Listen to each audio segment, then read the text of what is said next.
जयपुर के आमेर में देश के एकमात्र हाथी गांव में एक बार फिर एनडीटीवी राजस्थान की खबर का असर देखने को मिला है। मिली जानकारी के मुताबिक हाथी गांव में 18 साल के इकलौते नर हाथी बाबू रह रहा है। इसी बीच अब बाबू हाथी का साथ देने के लिए एक अन्य नर हाथी को आमेर लाया गया है। आमेर निवासी हाथी मालिक को अरुणाचल प्रदेश से लेकर आए हैं और अभी वीरू की उम्र करीब 10 साल है। नर हाथी वीरू के मालिक ने बताया कि वीरू पूरी तरह से सेहतमंद है। हाथी को रोजाना 8 से 10 किलोमीटर पैदल चलने का अभ्यास करवाया जा रहा है, जिससे हाथी आसपास के माहौल को समझ सके। वहीं वीरू के साथ अरुणाचल प्रदेश से आए महावत को कुछ दिनों तक साथ में रखा जाएगा, जिसके बाद स्थानीय महावत की वीरू के साथ ट्रेनिंग शुरू हो जाएगी और हाथी को रोजाना करीब 200 किलो पौष्टिक डाइट दी जा रही है। अरुणाचल प्रदेश से लेके आया हूँ। ये धार्मिक काम करेगा। इसको हमने 2 क्विंटल गन्ना, चना, केले का पेड़, चमनप्राश इत्यादि खिलाते हैं। इस पर 2000 रुपये रोज का खर्चा है।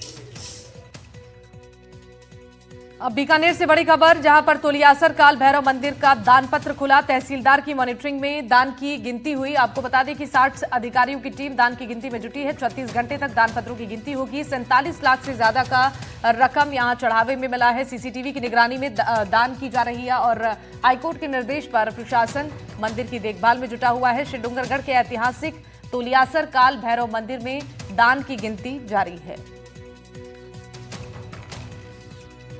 और बीकानेर से एक बड़ी खबर है, जहां पर बदहाल स्वास्थ्य व्यवस्था पर अब सवाल खड़े हो रहे हैं। बीबीएम अस्पताल में लापरवाही सामने आई है।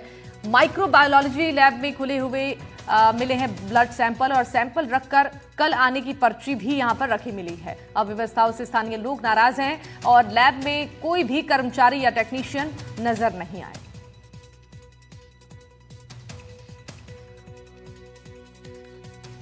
जो वीडियो वायरल हुआ है वो इसी केंद्रीय माइक्रोबायोलॉजी लैब का है, जहां पे अभी हम खड़े हैं। और इसमें बताया गया है कि किस तरह मरीज के परिजन जब सैंपल लेकर आते हैं तो वहां एक पर्ची लिखी हुई मिलती है टेबल पे कि आप अपना सैंपल रख दीजिए और कल अपनी रिपोर्ट लेके जाइए। कोई कर्मचारी ना कोई जांच अधिकारी, किसी तरह की कोई यहाँ की सुविधा नहीं है। जो मरीज के परिजन है वो परेशान होते हैं। सबसे बड़ी बात, इस चक्कर में कई वहां रिपोर्ट की अदला बदली भी हो जाती है। कैमरे के साथी राजेश संगानी के साथ त्रिभुवन रंगा, एनडीटीवी बीकानेर। जो वीडियो वायरल हुआ है वो इसी केंद्रीय फलौदी से बड़ी खबर है, जहां व्यापारी के प्रतिष्ठान पर जीएसटी टीम का सर्वे देखा गया है। व्यापारी बब्जी के प्रतिष्ठान पर सर्वे किया गया है। व्यापारी के 3 स्थानों पर एक साथ सर्वे शुरू हुआ है। जीएसटी अधिकारियों ने यहां पर फॉर्म और दस्तावेज देखे।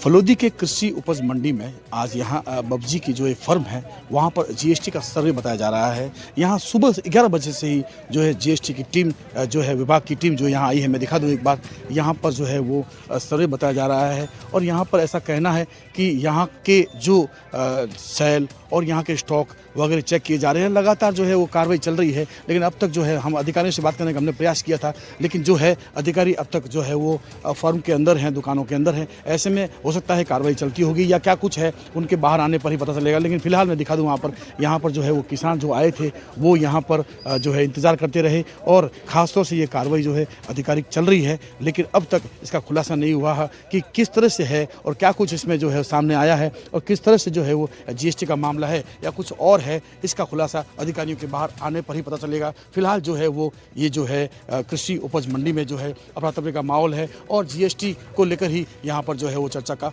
विषय चल रहा है। हरिप्रकाश व्यास, एनडीटीवी फलोदी। अब आपको भरतपुर से बड़ी खबर बता दें। रेस्टोरेंट मालिक से मारपीट का मामला है। पुलिस ने 3 आरोपियों को गिरफ्तार किया है। दबिश के दौरान भागते समय आरोपियों की गाड़ी पलट गई। तीनों आरोपी गंभीर रूप से घायल हुए हैं। तीनों को जिला अस्पताल में भर्ती कराया गया है। मुख्य आरोपी अभी पुलिस की गिरफ्त से दूर है। मुख्य आरोपी पर 10,000 रुपए का इनाम घोषित है। इस पर पुलिस तुरंत हरकत में आई, क्योंकि व्यापारी वर्ग है, शांतिप्रिय वर्ग है, उनके ऊपर इस तरह का हमला होना एक गंभीर विषय था। कई टीमें हमने इनकी तलाश में रवाना की, जिसमें आज सुबह अचनेरा के पास एक टीम को सफलता मिली, जिसमें 3 बदमाश जिनका नाम रामवीर, रामरतन और दिनेश सिंह है। ये गाड़ी से जब पुलिस पीछा कर रही थी तो तेज रफ्तार होने के कारण इस गाड़ी एक खाई में पलट गई, जिस कारण से ये जो बदमाश हैं इन लोगों को चोटें भी आईं। जिसके बाद तुरंत उपचार के लिए इनको अस्पताल ले जाया गया। बाद उपचार इनको गिरफ्तार करके नियमानुसार न्यायालय में पेश किया गया है। इनसे पूछताछ में ये सामने आया है कि यही गाड़ी घटना में प्रयुक्त भी हुई थी और इसी के साथ जो अन्य आरोपी है अजीत, जो अभी तक फरार चल रहा है, उसके बारे में भी अहम सुराग पता लगे हैं और उसकी तलाश के लिए हमने उन पर 10,000 रुपये का इनाम भी घोषित किया है। हनुमानगढ़ से बड़ी खबर, जहां इथेनॉल फैक्ट्री में आगजनी का मामला सामने आया है। किसान नेता